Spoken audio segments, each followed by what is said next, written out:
Hi everyone, Brian here, licensed massage therapist at Ross's Spa. Thanks for joining us again for our multi-part video series on at-home self-care techniques. Today we're going to be covering techniques for the foot and lower leg. And I want to start off just by talking a little bit about the structure of the lower leg and foot, and that will help you understand a little bit of the terminology we'll be using later. So first, we'll be talking about a few of the bones in the area. Right here, we've got the tibia. You might be able to see kind of the edge of it just on the skin there. This is the large major bone in the shin. And then you have on this other side, you have the fibula. You might be able to find the head of the fibula right here, just below the outer edge of the knee, and that bone runs all the way along the outer part of the shin here. And then this is the lower part of the fibula here, which is part of your ankle joint. Then you've got your heel, otherwise known as the calcaneus. And then obviously you have your tarsal bones in your ankle and your metatarsals right here, and then your toes. So some of the muscles that act on these bones and on these joints are as follows. You have your foot dorsiflexors, which are generally in the front part of the shin here. They do this motion, dorsiflexion. They are also muscles that are in here that help you extend your toes. On the outer portion of the shin here, you have your peroneal muscles or your fibularis muscles. They help with foot eversion, and they also help a little bit with plantar flexion, which is this side. Your main plantar flexing muscles are your calf muscles back here. They, again, do plantar flexion like this. Your gastrocnemius, or gastroc for short, and your soleus muscles are the big meaty muscles in this part of the calf. They share the Achilles tendon starting right about here where you see that ridge, and then go all the way down to the heel. And then the connective tissue wraps around the underside of the heel and goes to the underside of the foot. And you have muscles that do toe flexion that start up here, go all the way around and go into the foot there. And then you have a couple muscles throughout here that do a little bit of inversion as well. Your tibialis anterior muscle here in the shin is the main player when it comes to that. So we'll get into first some ways where you can access the soft tissue in the bottom or the plantar surface of the foot. We're going to be using the cross ball for that. If you have plantar fasciitis, this could be a really great technique to use to help you alleviate some of that. So we'll just place the lacrosse ball here on the ground. You're just going to put pressure through your foot right over top of that lacrosse ball. And you can see here, I'm kind of in the arch area of my foot. That's a great place to start. Usually harbors a lot of tightness for folks. And I'm going to start by doing a little bit of up and down motion across the foot, moving slowly at first as I work. And I'm not just going up and down, I'm kind of moving side to side like this too, so that I get the entire bottom surface of my foot. So we'll just do that a little bit. If you find a spot that feels particularly tender, again, hang out there, spend some time. You can move your toes around or do a little bit of motion through the ankle. That just helps move the muscles underneath the pressure of the ball and can kind of give a little bit of a different stimulus to help the muscles in there and the other connective tissue in there relax a little bit. So after we do that, we will then accentuate that side-to-side movement that we were talking about before. The muscles lay kind of this way on the bottom of the foot, and so going side to side across them just kind of like accesses that soft tissue a little bit in a different way and can help relax it further. So in order to do that, we'll start, you'll see I'm kind of planting the upper portion, the ball of my foot, and then leaning in, again, starting in the area around the arch, and then just going side to side like this. And doing that all the way up the surface of the foot. And as I get toward the ball of the foot, I have to kind of release that plant. That's really just for stability anyway. Certainly make sure you're putting enough weight through your weight-bearing foot so that you feel nice and stable throughout this whole process. And then we can get down into the bottom of the actual heel itself. There's a lot of really thick fibrous connective tissue in there that certainly really appreciates the work.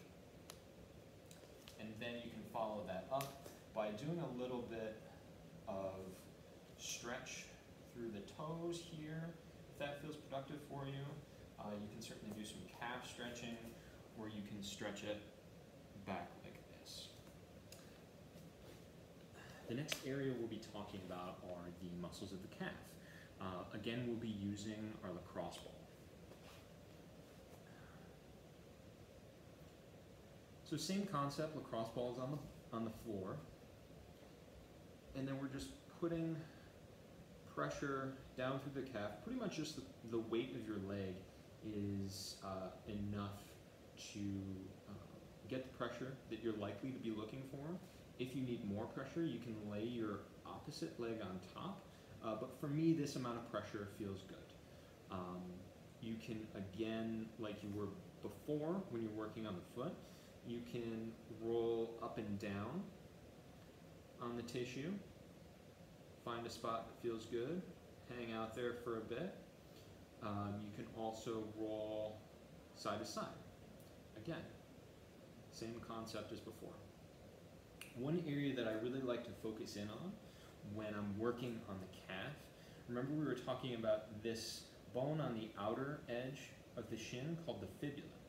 If you find where the fibula is, right here, you should be able to feel kind of a stiff ridge. You can start either here at the bottom to find where the fibula is and kind of fall off the backside, or you can start at the top and fall off the backside that way. And then you just follow the backside or posterior side of the fibula all the way up and down. I find that for me and for a lot of my clients, there's a lot of really gnarly trigger points that are on the backside of the fibula, and it can be quite intense. So certainly if you find that you are someone who gets really significant trigger points in the back of the fibula, focus on trying to sit in one particular point for a while, and if that feels like the only point that you can work on in that session, then that's great.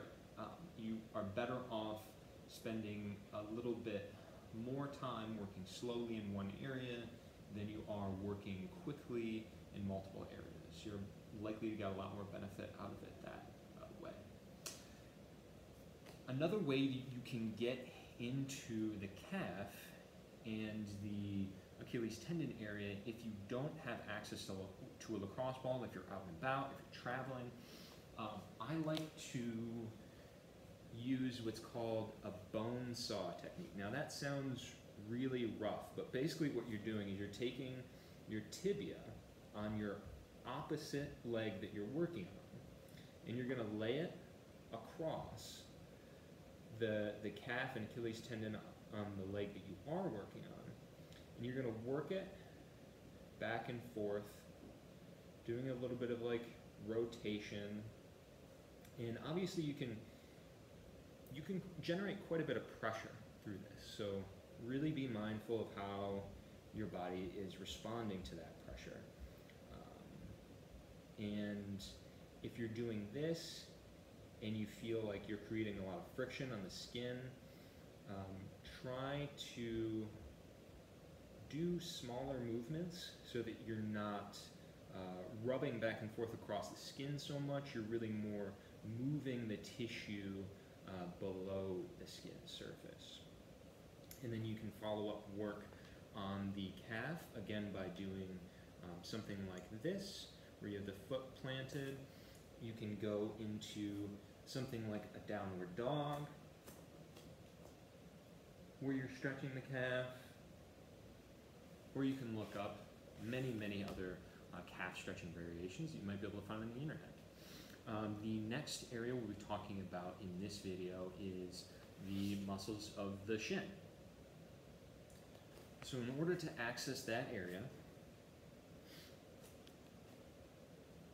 so you think about where that edge of the tibia is here that we talked about before. You're going to want to go just to the outside portion. There's a lot of meaty tissue in this area, and this is kind of the area that we're working in here. What I'm going to do is I'm going to go down this side and then move over a little bit and go up this side. Now, the direction and things like that doesn't really matter as much. That's just the direction that I happen to like to go in order to get the most access to all of that area. So,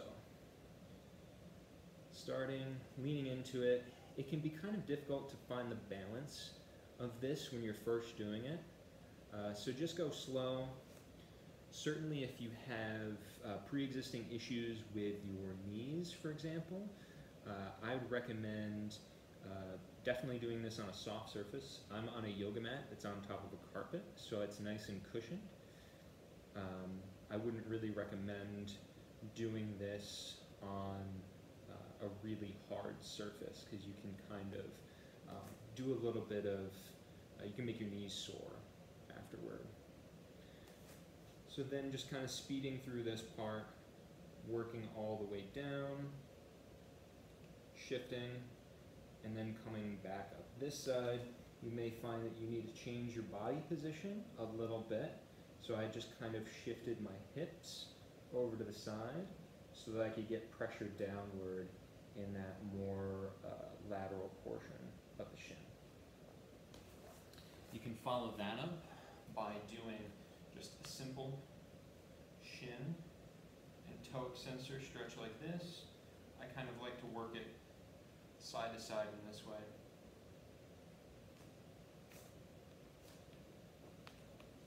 Next we'll be talking about those peroneal muscles, or the fibularis muscles that we talked about before, the muscles more on the outside.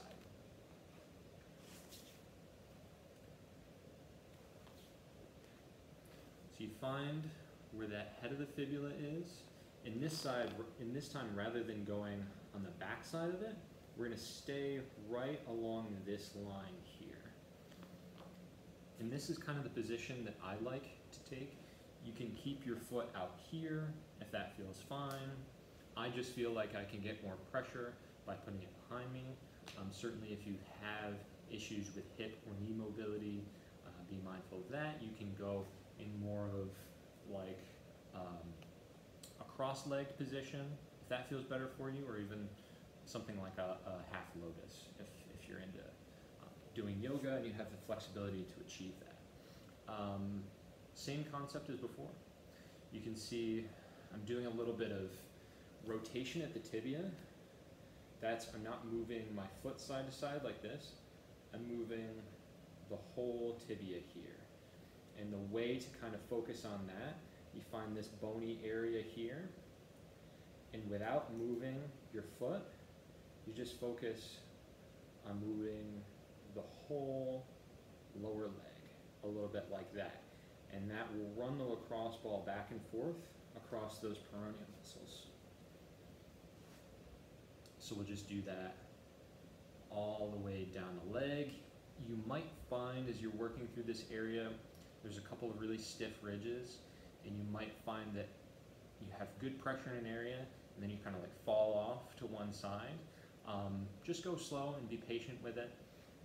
Don't try to force a lot of really intense pressure in there, or you're likely to fall off of those ridges to use a little bit less pressure and go a little bit more slowly. Great. And the last technique that I'll show you, as long as we're in this position where the leg is out like this, if you think about going on the other side of the tibia bone, we're not on this side where you have those shin muscles, like the tibialis anterior. We're talking about the other side of it. So we're going to be going right down on this soft area. This is a way to kind of access the inside or medial portion of the calf muscles. What I like to do, you can either take a lacrosse ball in here and just work it in like this. That's a fantastic way to do it. I like to take my elbow, because I like quite a bit of pressure through this area. I'll work my elbow in just in that area, and I kind of will work the flexion and extension of the elbow there to provide a little bit of extra stimulus to the area. Again, working all the way from below the knee, kind of to down this ankle area. You might find that if you get into this ankle area, you're kind of pulling yourself over like that. You may need to switch to the other arm for this lower section. But just working all the way down to the ankle, all the way back up. Again, I'm going fast, but just take your time and see how your body feels. So great. That is the techniques for the lower leg and foot. If you have any questions or would like to see anything else demonstrated in future videos, please leave a comment on this video. Again, reminder to subscribe to our YouTube channel and follow us on Instagram, Rasa Spa on YouTube and Rasa Spa on Instagram. Come back next week. We're going to be doing foam roller techniques for the upper leg, the thigh, which includes the quads, the hamstrings, the adductors, and the IT band. So thanks again for joining us. This is Brian here at Rasa Spa, and we'll see you next week.